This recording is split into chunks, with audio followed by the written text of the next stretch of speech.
Question for you, friends. Is your relationship lacking emotional maturity? Are you constantly arguing with your partner? Do you feel distant and unloved? And I'm going to ask you another question. Why do you think this is happening to you? Why your partner doesn't want to spend quality time with you?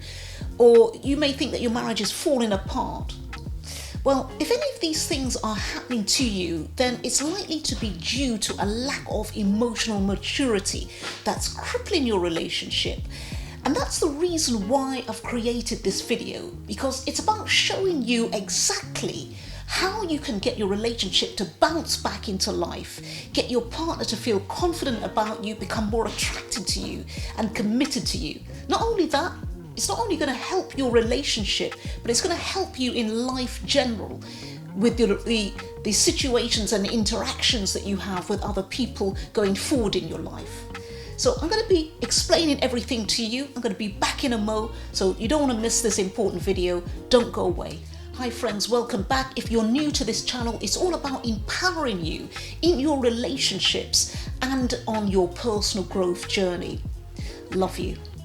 So what's the first thing that you need to do to become more emotionally mature in your relationship? Well, it's to understand the psychology of your own emotion. You know, the fact is that most of us, we aren't taught to grow up emotionally. You know, from when we're very young, we're taught to think about ourselves, aren't we? You know, not other people. So what do I mean by this? Well, if you cast your mind back to when you were a child, if you had a toy, you know, which you really loved, did you want other people to share the toy with you, to play with the toy that you had for yourself? No, the answer is you didn't, did you? You wanted to keep it for yourself. And think about the reaction that you had when people took your toy, when another person, they took your toy, another child. And if you're anything like me, you would be screaming and you would be shouting and you would demand your toy back. And that's the plain and simple fact about human nature. It's selfish because we often focus on our own needs. And when we grow up in society, it basically reinforces that. It tells us that, you know, you should have this, you should have that. It's all about self and it's all about you. But I want to tell you what RCG.org says, and they've written an article about are you emotionally mature? And they put it this way, and they make it really clear. And they say we're never taught to develop and maintain emotional maturity. We're never learned to keep a grip of every kind of human emotion, including rage, jealousy, resentment, vanity, fear, hatred, impatience. And the truth is, all of these are impulses flowing from our emotions, which we need to actively control. So the first thing that you need to do to understand how to become more emotionally mature is to understand your own psychology, that your negative emotions need to be controlled. That's the first thing. And that brings me to the second thing that you must do to become more emotionally mature in your relationship. And that is to discover your own emotional journey to maturity. And in short, I mean grow up. And as a Christian, I look to the Bible to help me do this. Because the thing is, in order to enable you to stop putting yourself first and to overcome worldly needs, this is what it's all about, overcoming worldly needs. There's certain things that you need to do so that you can achieve this. And in John 16 verse 33, it says, I have told you these things so that in me you may have peace. In the world you will have trouble, but take heart, I have overcome the world. You see, God is telling us, God is telling you that you need to look beyond yourself and look beyond what the world is telling you that you need. And you need to see the true strength that God has given you. When you do this, you're going to gain emotional maturity. So if your partner upsets you, you don't lash out at them. You don't go back to being a child when someone has taken your toy. You forget about the rage, you forget about the jealousy and resentment and vanity and fear, and you become the rational person that God has intended you to be. So friends, that's all about the psychology of being emotionally mature. So how do you actually overcome the world and put this into practice? That brings me to the third thing. First of all, you got to listen, and you got to listen to good advice, and you got to listen to the best advice, and I mean really listen. So what is the advice? Good question. I'm going to tell you. Well, it's understanding the fruits of the Spirit. So you already have these fruits in you, but you just don't reveal it. It's not exposed in your life. Well, it's in Galatians 5:22-23, and it's love, peace, endurance, gentleness, kindness, faith, meekness, and self-control. And I'm going to break all these things down for you so you can understand exactly what it takes to get these fruits into your relationship so that you can introduce more emotional maturity.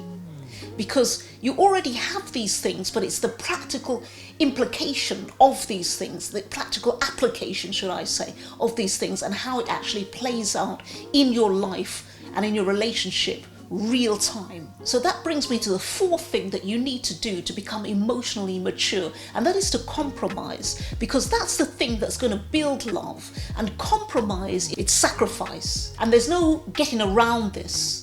It's about putting the common good first before your own personal biases and your own personal needs. So think about it this way. You're going through interpersonal problems at home in your relationship. You think your partner's spending too much time with his friends and not enough time with you. So friends, it's about reaching that compromise, that sweet spot based on emotional maturity. So you may not be spending as much time with your partner, but you will be spending more quality time together. So it's about sitting down and voicing your concerns so that you get the best out of your partner. Even if you're spending shorter periods of time with them, it's quality time. And that brings me to the fifth thing that you need to do to become emotionally mature, and that is to grow your knowledge and your skill.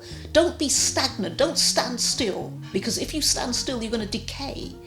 And the more you learn about life, the more you overcome trials. You bring this into your relationship, and that will help you to control your emotion and build emotional stability. And it's going back to the fruits of the Spirit. It's learning to bring joy into your life, because it helps you find out what makes your relationship work. So, if, for example, you want to build in knowledge, it might be going on holiday together so that you can learn together, create goals, discuss plans of your future together. And it's not necessarily about doing the things that brings about fun, but it's about focusing on the things that will help you to accomplish your goals together. And this is a very powerful way of building emotional stability and emotional maturity. And what's the sixth way of building emotional maturity? And that is to understand and exercise self-control. God's word says in Proverbs 25-28, it says, "He that has no rules over his own spirit is like a city that is broken down without walls." And what a deplorable, tragic condition for anyone to fall into.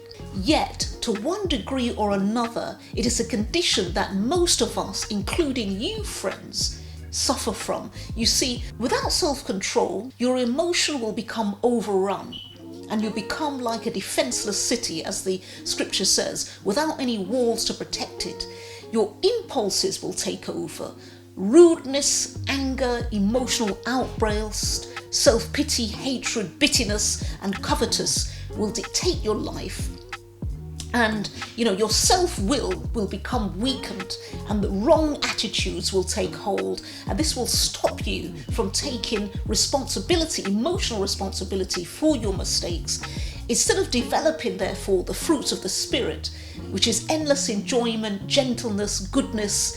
When your partner comes in, you're going to think about worldly things, so you're going to attack them, him or her.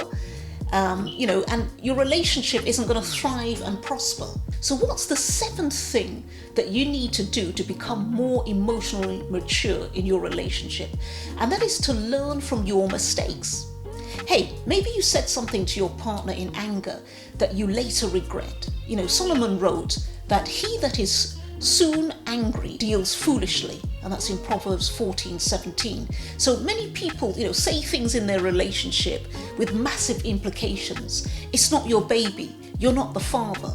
And then what happens next is a maternity suit and possible divorce. Remember that growth is often about just taking 10 seconds and maybe even 5 seconds before you say something that you later regret. Just take a deep breath before you speak. So what's the 8th way that you could become more emotionally mature in a relationship? And that's to avoid unnecessary drama. And I personally think that human nature loves drama, because life can get a bit dull sometimes, and it can appear more exciting when there's drama. But it comes at a negative price because it can exhaust you. It's messy. It makes you fickle.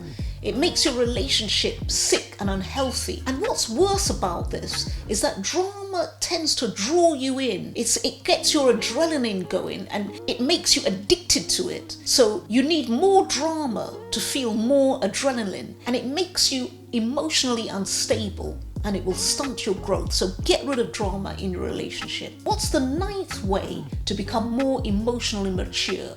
Well, that's to be persistent in what you want to achieve from life. It's about understanding that there's lessons to be learned about everything. If you make mistakes, there's lessons to be learned. Don't take yourself too seriously. Maturity is much about not looking at things too importantly, having fun and not taking yourself too seriously. It's about learning about the journey of life. So if your partner says he doesn't like something that you've done, don't take it too personally. It doesn't mean that he doesn't love you. It doesn't mean that even that he doesn't like you. It simply means he doesn't like what you've done, that particular action.